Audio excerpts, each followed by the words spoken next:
Selamat pagi rekan-rekan mahasiswa semuanya. Hari ini kita akan berperan sebagai detektif mesin. Kita punya sebuah laporan diagnostik forensik yang sangat menarik. Judul kuliah kita hari ini adalah Analisis Telemetri Injektor, Kegagalan Elektromagnetik Tanpa DTC. Perhatikan visual mesin Toyota 1KD FTV di hadapan kalian. Mesin 3.0 liter D4D ini adalah legenda dalam hal ketangguhan. Namun ia menyimpan sebuah anomali yang sering membuat mekanik di bengkel konvensional menyerah. Kita mendeteksi adanya misfire atau pincang yang terisolasi khusus pada silinder 2. Status kasusnya adalah kritis, dan metode yang akan kita gunakan bukan sekedar colok scanner, melainkan analisis osiloskop ganda. Rekan-rekan, siapkan catatan kalian, karena kita tidak hanya akan melihat komponen yang rusak, tapi kita akan membedah aliran elektron yang gagal melakukan tugasnya di dalam jantung ruang bakar. Mari kita lihat pasien kita hari ini. Di sebelah kiri ada realitas fisik. Sebuah Toyota Hilux dengan mesin 1KD FTV datang dengan keluhan bergetar kasar, pincang, suaranya sangat tidak harmonis. Jelas sekali ada satu silinder yang tidak meledak sempurna, dan kita tahu lokasinya ada di silinder 2. Namun, lihat di sebelah kanan, digital reading. Saat kita tancapkan scanner, layarnya justru memberikan tanda centang hijau besar dengan tulisan sistem normal. Status DTC atau Diagnostic Trouble Code adalah nihil. Tidak ada kode error kelistrikan yang muncul. Inilah yang saya sebut sebagai blind spot diagnostic. Komputer sentral atau ECU gagal mendeteksi kerusakan fisik tersembunyi karena secara sirkuit masih ada kontinuitas. Namun, secara fungsi mekanis magnetik, ia sudah hancur. Inilah bahayanya jika kita terlalu percaya pada alat pemindai tanpa memahami dasar kelistrikan. Di sini, insting teknik kalian harus lebih tajam daripada perangkat lunak scanner manapun. Karena scanner menyerah, kita harus naik ke protokol tingkat lanjut. Kita akan melakukan bypassing OBD menuju data telemetri mentah. Kita tidak lagi bertanya pada ECU, tapi kita langsung menyadap kabel injektor silinder 2. Perhatikan ilustrasinya. Kita melakukan direct back probe pada sirkuit kabel injektor silinder 2 saat mesin sedang beroperasi. Kita menggunakan instrumen osiloskop telemetri ganda dengan 2 kanal.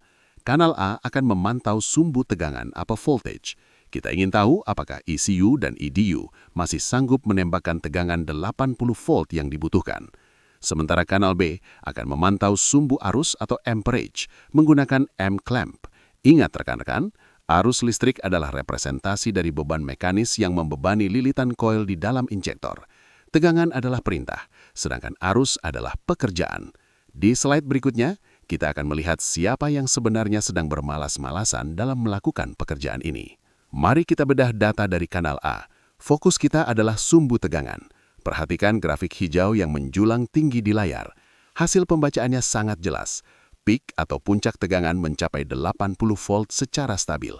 Angka ini sangat presisi dan sesuai dengan spesifikasi pabrikan Toyota untuk mesin 1KD FTV.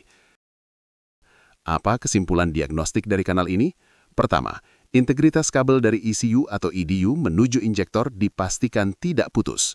Kedua, pelepasan energi dari kapasitor Electronic Driving Unit atau EDU berada dalam kondisi normal. Status kanal A adalah clear. Pasukan listrik hulu bekerja sempurna. Rekan-rekan, ini adalah langkah eliminasi yang sangat cerdas. Kita sudah membuktikan bahwa pengirim pesan atau ECU sudah berteriak dengan suara maksimal, sehingga titik kegagalan dipastikan bukan pada suplai tegangan. Pelakunya pasti ada di dalam injektor itu sendiri. Mari kita buktikan dengan kanal B. Inilah saat eureka kita. Perhatikan grafik di kanal B. Kita memantau sumbu arus atau amperage. Lihat garis oranye yang bergerigi itu. Terjadi sebuah anomali kurva.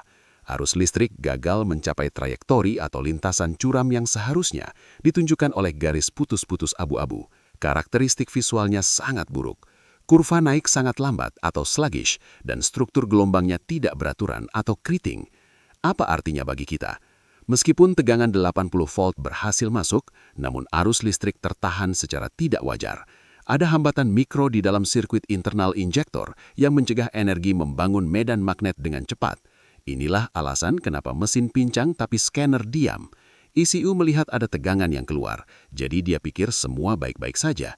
Namun osiloskop memberitahu kita bahwa pekerjaan elektromagnetik di dalam silinder 2 sedang mengalami sabotase internal. Agar kalian lebih paham, mari kita bandingkan secara head-to-head.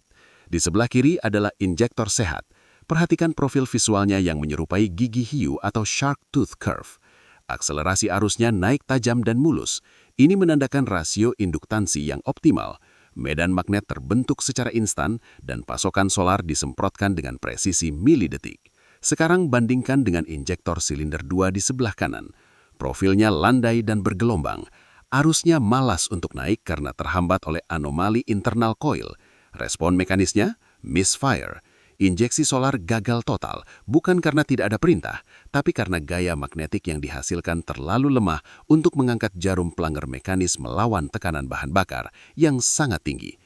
ECU mengira dia sudah menyemprotkan bahan bakar, tapi di dalam ruang bakar tidak ada satu tetes pun solar yang keluar. Inilah perbedaan antara data digital yang menipu dengan telemetri arus yang jujur. Mari kita bedah apa yang sebenarnya terjadi di balik dinding besi injektor tersebut. Kita melakukan forensik mikroskopis. Di dalam injektor terdapat gulungan tembaga yang sangat halus. Masalahnya adalah micro short circuit atau korsleting internal berskala mikro. Mekanisme kerusakannya bermula dari degradasi lapisan isolasi tembaga. Paparan panas mesin yang terus-menerus selama bertahun-tahun membuat lapisan pelindung ini retak. Dampaknya, arus listrik melompat antar lilitan sebelum menyelesaikan sirkuit penuhnya. Inilah paradoks mekanisnya. Komponen mekanik murni seperti jarum nozzle mungkin masih dalam kondisi prima, namun aktuator kelistrikannya telah hancur. Kejadian ini menjelaskan mengapa scanner gagal membaca kerusakan. Bagi scanner, selama sirkuit masih nyambung, sistem dianggap oke. Scanner tidak bisa melihat kualitas aliran arus, dia hanya melihat keberadaan arus. Hanya mata osiloskop yang bisa melihat pengkhianatan elektron ini. Kita sampai kepada rantai kausalitas elektromekanikal. Semuanya bermula dari poin pertama, micro short circuit, isolasi tembaga bocor, sehingga arus listrik melakukan bypass atau jalan pintas pada lilitan coil. Ini berlanjut ke poin kedua, sluggish current. Pembangunan energi di dalam coil melambat drastis karena sirkuit tidak lagi utuh. Akibatnya, pada poin ketiga terciptalah weak magnetic field, gaya magnet yang dihasilkan kehilangan torsi angkatnya. Poin keempat menjadi bencana, pintle fails to lift. Magnet yang loyo itu gagal mengangkat jarum pelanggar mekanis melawan tekanan bahan bakar. Dan hasil akhirnya di poin kelima adalah fuel starvation. Injeksi solar gagal total, ruang bakar kering dari bahan bakar, dan berujung pada misfire. Rekan-rekan, inilah logika engineering. Satu kegagalan mikroskopis di awal mengakibatkan kelumpuhan total pada mesin seberat ratusan kilogram ini. Kita sampai kepada kesimpulan teknis. Misfire pada silinder 2 disebabkan murni oleh kegagalan mikroelektrikal di solenoid coil. Kegagalan ini melemahkan gaya angkat magnetik dan memblokir suplai bahan bakar. Tindakan kita tegas, ganti injektor silinder 2. Alasan, kerusakan internal solenoid bersifat permanen dan tidak dapat direparasi secara parsial atau mekanis. Pelajaran yang bisa kita ambil atau lessons learned hari ini ada dua. Pertama, sadari bahwa batas alat pemindai atau scanner OBD konvensional memiliki blind spot fatal terhadap anomali sirkuit internal mikro. Kedua, ada kewajiban analisis arus. Pemecahan masalah tanpa DTC kelistrikan mutlak membutuhkan pemetaan telemetri sumbu arus menggunakan osiloskop. Jangan pernah puas hanya melihat layar scanner. Jadilah mekanik yang memahami fisika, bukan sekedar pembaca menu digital. Kasus ditutup, investigasi selesai. Terima kasih atas perhatiannya. Sampai jumpa di praktikum laboratorium besok pagi.